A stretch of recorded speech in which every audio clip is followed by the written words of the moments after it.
Cześć, tu Dorota. Witajcie na kanale Polish with Dorota.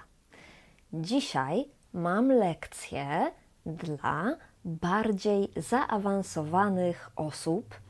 To będzie lekcja dla osób na poziomie minimum B1 i wyższych.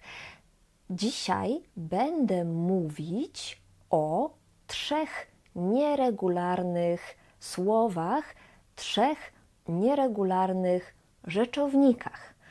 O rzeczowniku zwierzę, oko i ręka. Naprawdę te formy są trochę dziwne, a na poziomie B1 już musicie znać poprawne formy tych słów. Sprawdźcie, czy na pewno znacie te formy. W tej lekcji będą te 3 słowa: zwierzę, oko, ręka, a niedługo będzie dostępna lekcja o 3 innych nieregularnych rzeczownikach. To jest imię, brat, przyjaciel. Dzisiaj pokażę Wam wszystkie formy słowa zwierzę, słowa oko i słowa ręka i będziemy też robić ćwiczenia. A więcej materiałów z ćwiczeniami znajdziecie na mojej stronie polishwithdorota.pl. Zapraszam serdecznie. Ok, zaczynamy. Zwierzę. Zwierzę to słowo rodzaju nijakiego. Oczywiście, wszystkie słowa, które kończą się na -e, tak jak zwierzę, to słowa rodzaju nijakiego. I te wszystkie słowa, które kończą się na -e, mają bardzo dziwne formy odmiany. W liczbie pojedynczej i w liczbie mnogiej są różne formy, dłuższe formy tak naprawdę. Zobaczcie. Liczba pojedyncza. Kto co? Zwierzę. Kogo czego? Zwierzęcia. Komu czemu? Zwierzęciu. Kogo co? Zwierzę. Z kim, z czym? Ze zwierzęciem. O kim, o czym? O zwierzęciu. I ostatnia forma wołacz. O, zwierzę. No, tej formy raczej bardzo rzadko używamy. Liczba mnoga. Zwierzęta, zwierząt, zwierzętom, zwierzęta, zwierzętami, zwierzętach, zwierzęta. Zobaczcie, w liczbie pojedynczej mamy dłuższe formy z ci, c, i, a w liczbie mnogiej mamy dłuższe formy z t, literka t. I we wszystkich formach jest litera e, ale w dopełniaczu liczby mnogiej jest litera on, zwierząt. A teraz kilka ćwiczeń. Podam Wam zdania, a Wy musicie powiedzieć, jaka jest poprawna forma słowa zwierzę. Zaczynamy. Żyrafa to duże zwierzę. Oczywiście, to jest mianownik liczby pojedynczej. Następne. Wynajmujemy mieszkanie i niestety nie możemy mieć, i uwaga, liczba mnoga. Jaka będzie tutaj forma słowa zwierzę w liczbie mnogiej? I jaki przypadek tutaj musi być? Nie możemy mieć zwierząt. Tutaj oczywiście jest to dopełniacz. Nie możemy mieć kogo czego. Nie możemy mieć zwierząt. Trzecie zdanie. Mój syn bardzo interesuje się i ich zwyczajami. Jaka tutaj będzie forma? Interesuje się zwierzętami. Oczywiście liczba mnoga, dlatego że potem macie ich zwyczajami. To jest narzędnik liczby mnogiej, bo oczywiście czasownik interesować się łączy się z narzędnikiem. Czwarte zdanie. Pies jest domowym. Tutaj mamy narzędnik liczby pojedynczej. Jaka będzie forma? Pies jest zwierzęciem domowym. Tak, trochę jest to dziwna forma, rozumiem, zwierzęciem, ale tak jest, tak mówimy. I ostatnie, piąte zdanie. Świnia i krowa to gospodarskie. Uwaga, tutaj nie mamy narzędnika, tylko mianownik. Mianownik liczby mnogiej to zwierzęta gospodarskie. Świetnie, a teraz następne słowo oko. To są wszystkie formy słowa oko. Liczba pojedyncza. Kto co? Oko. Kogo czego? Oka. Komu czemu? Oku. Kogo co? Oko. Z kim, z czym? Z okiem. O kim, o czym? O oku. I wołacz oko.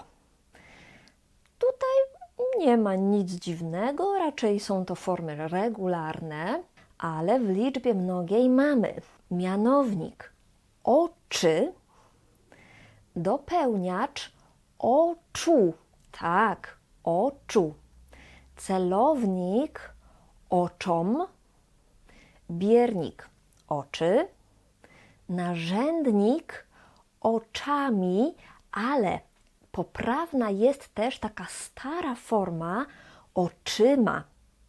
Bo wiecie co? Kiedyś w języku polskim była nie tylko liczba pojedyncza i liczba mnoga, ale też liczba podwójna, której używano, kiedy mówiono o rzeczach, które są podwójne, jak ręce albo oczy, albo uszy właśnie. To bardzo ciekawe, ale to było dawno temu. Jeszcze mamy miejscownik oczach i wołacz oczy. Pamiętajcie, żeby robić notatki, kiedy oglądacie moje lekcje. Dobrym pomysłem jest zapisać te wszystkie formy w Waszym zeszycie do nauki języka polskiego. Jeśli nie macie zeszytu, to musicie kupić, bo musicie pisać długopisem, kiedy się uczycie. To naprawdę pomaga. Bardzo pomaga to, kiedy uczycie się pisząc, żeby zapamiętać dobre formy i słowa. No dobrze, mamy formy słowa oko, a teraz ćwiczenia. 5 zdań z różnymi formami słowa oko. Pierwsze. Kupiłam krople do liczba mnoga. Jaka będzie forma? Do oczywiście plus dopełniacz. Zawsze. Krople do oczu. Tak. Numer 2. Źle spałam i mam teraz cienie pod liczba mnoga. Jaka będzie forma? Mam cienie pod oczami. Trzecie zdanie. Poważne oskarżenie. Kłamiesz. Widzę to w twoich... Co tutaj będzie? Miejscownik liczby mnogiej. Oczach. Widzę to w twoich oczach. Następne 2 przykłady to będą takie idiomy, frazeologizmy ze słowem oko. Uwaga! Co? Nie wierzę własnym, uwaga, to jest celownik liczby mnogiej. Wierzyć komu czemu? Nie wierzę własnym oczom, czyli nie mogę uwierzyć w to, co widzę. I ostatnie, napisałam zadanie domowe z polskiego. Możesz rzucić liczba pojedyncza, narzędnik, rzucić okiem. Rzucić okiem to znaczy popatrzeć na coś, sprawdzić coś. Jesteś tu jeszcze? Jeśli oglądasz nadal ten filmik, to znaczy, że na serio chcesz uczyć się polskiego i chcesz bardzo dobrze mówić po polsku. Dlatego opowiem Ci historię jednego ucznia mojej szkoły. To uczeń z Serbii. Jest też moim fanem tutaj na kanale. Serdecznie pozdrawiam. I napisał do mnie, że chciałby lepiej uczyć się polskiego i zapisać się do mojej szkoły. Wczoraj wziął udział w pierwszej lekcji, w bezpłatnej lekcji próbnej. Oczywiście najpierw spotkaliśmy się na bezpłatnej konsultacji, porozmawialiśmy po polsku, ja zobaczyłam, jaki jest jego poziom i wybrałam najlepszą grupę dla niego. Grupę na poziomie B2.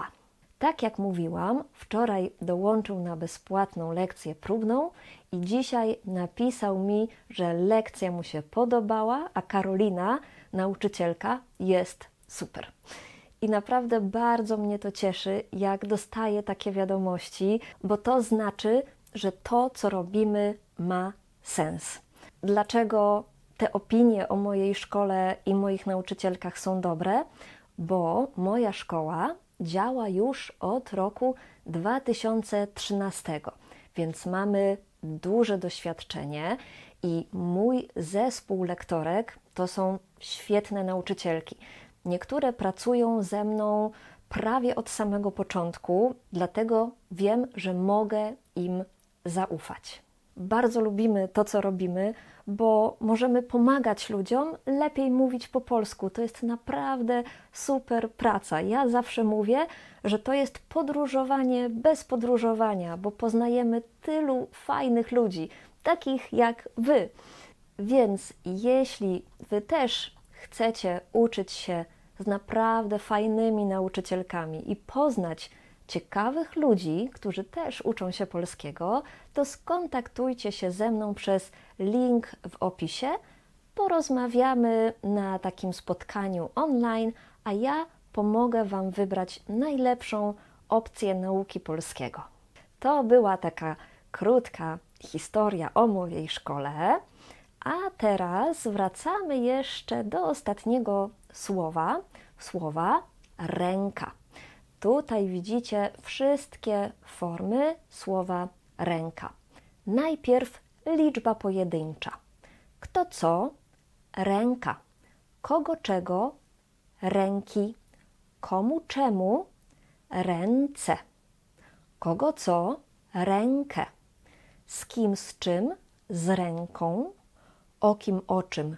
O ręce. I wołacz ręko. O, moja ręko! Na przykład, jeśli chcecie pisać poezję do ręki. No. A teraz liczba mnoga. Ręce, rąk, dopełniacz liczby mnogiej. Rąk, tak. Celownik, rękom, biernik, ręce, narzędnik, rękami albo rękoma. To jest też ta stara forma. Obie formy są poprawne. Miejscownik rękach i wołacz ręce. Więc uwaga, tutaj czasami jest k, a czasami jest cy. Ale cy mamy tylko w formach celownika liczby pojedynczej, ręce, przyglądam się ręce. W miejscowniku myślę o ręce, a w liczbie mnogiej w mianowniku i w bierniku ręce. A teraz zdania, ćwiczenia z tym słowem. Pierwsze. To jest najlepszy krem do liczba mnoga. Dopełniacz do rąk. W piłce nożnej nie można dotknąć piłki. Uwaga, liczba pojedyncza. Ręką. Nie można dotknąć piłki ręką. Następne, trzecie. Nie jedz brudnymi. To jest narzędnik. Narzędnik liczby mnogiej, bo mamy formę brudnymi. Dlatego tutaj mogą być dwie formy. Brudnymi rękami albo brudnymi rękoma. Obie formy są poprawne. Następne. Co masz w lewej? Miejscownik, liczba pojedyncza. W lewej ręce. I ostatnie. Umiesz stanąć na liczba mnoga. Stanąć na miejscownik na rękach. Umiesz stanąć na rękach? No i co? Trudne czy łatwe? W komentarzach napiszcie Wasze przykłady z tymi słowami, a ja będę je sprawdzać. To była lekcja o nieregularnych słowach zwierzę, oko i ręka. Czekajcie na lekcję o nieregularnych słowach imię, brat i przyjaciel. Już bardzo niedługo będzie dostępna na moim kanale. Bardzo dziękuję za oglądanie i do zobaczenia. Pa!